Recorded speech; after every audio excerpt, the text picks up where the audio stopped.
Hormat Bapak Nana Abdurrahman MKom.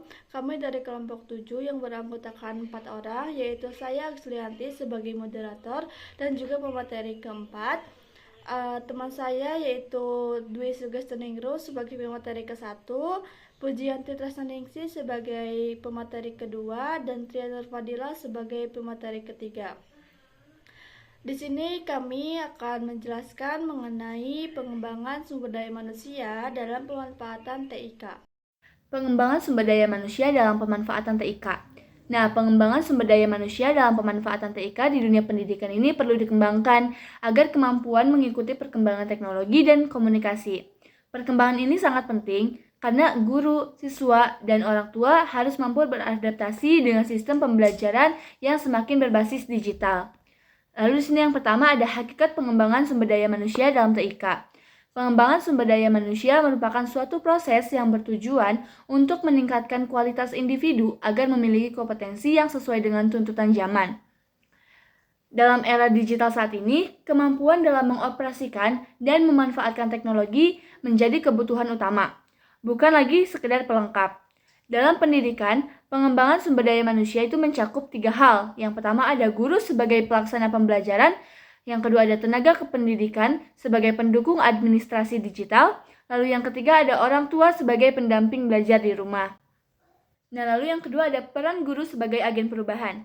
Guru memiliki posisi yang sangat penting dalam transportasi digital pendidikan. Guru tidak hanya berperan sebagai penyampai materi, tetapi juga sebagai yang pertama, sebagai fasilitator yang membantu siswa memahami materi melalui digital. Yang kedua, sebagai motivator, yaitu yang mendorong siswa aktif dalam pembelajaran. Lalu yang ketiga ada inovator, yaitu yang menciptakan metode pembelajaran berbasis teknologi. Lalu yang keempat ada teladan, yaitu dalam pembelajaran teknologi yang bijak. Selanjutnya yaitu pentingnya literasi digital. Literasi digital merupakan kemampuan seseorang dalam menggunakan teknologi secara cerdas, kritis, dan bertanggung jawab. Literasi digital tidak hanya sebatas bisa menggunakan gadget, tetapi juga meliputi yang pertama, kemampuan mencari dan memahami informasi. Yang kedua, kemampuan menyaring informasi yang benar.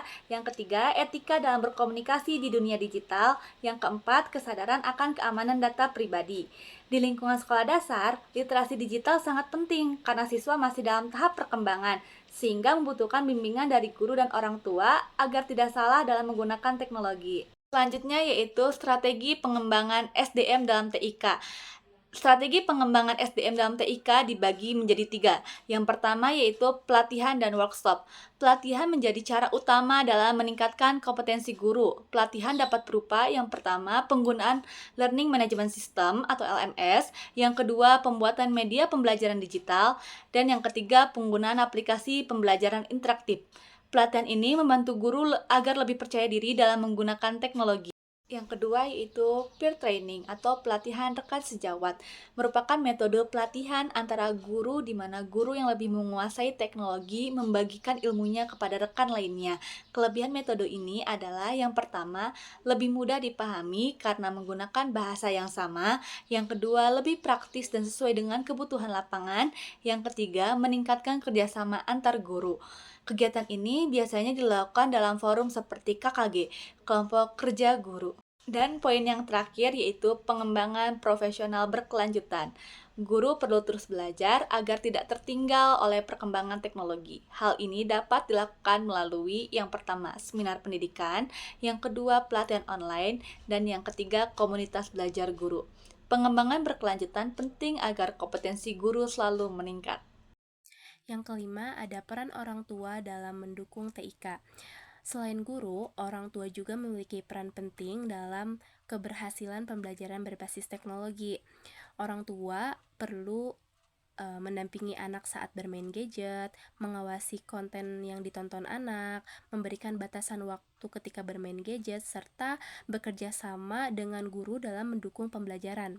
Kerjasama antar sekolah dengan orang tua akan menciptakan lingkungan belajar yang lebih optimal bagi siswa.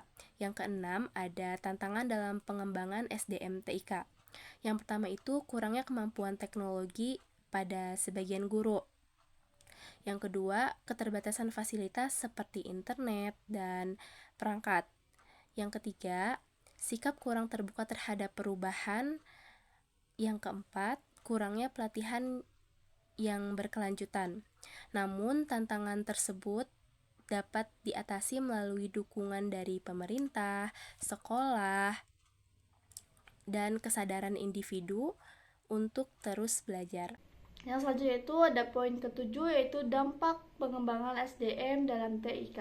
Nah, jika pengembangan SDM dilakukan dengan baik, maka akan memberikan dampak positif. Nah, antara lain yaitu yang pertama itu dapat pembelajaran menjadi lebih menarik, siswa lebih aktif dan kreatif, terus guru lebih inovatif dalam mengajar, serta komunikasi sekolah dan orang tua menjadi lebih efektif. Nah, kesimpulan dari materi yang telah disampaikan yaitu pengembangan SDM dalam pemanfaatan TIK merupakan hal yang sangat penting dalam dunia pendidikan modern. Guru sebagai agen perubahan memiliki peran utama dalam mengintegritaskan teknologi ke dalam pembelajaran. Dengan dukungan pelatihan, kerjasama antar guru, serta keterlibatan orang tua, pemanfaatan TIK dapat berjalan secara optimal. Meskipun terdapat berbagai tantangan, pengembangan SDM tetap harus dilakukan secara berkelanjutan agar pendidikan mampu mengikuti perkembangan zaman. Terima kasih, sekian dari kelompok kami. Wabillahi taufiq wal hidayah. Wassalamualaikum warahmatullahi wabarakatuh.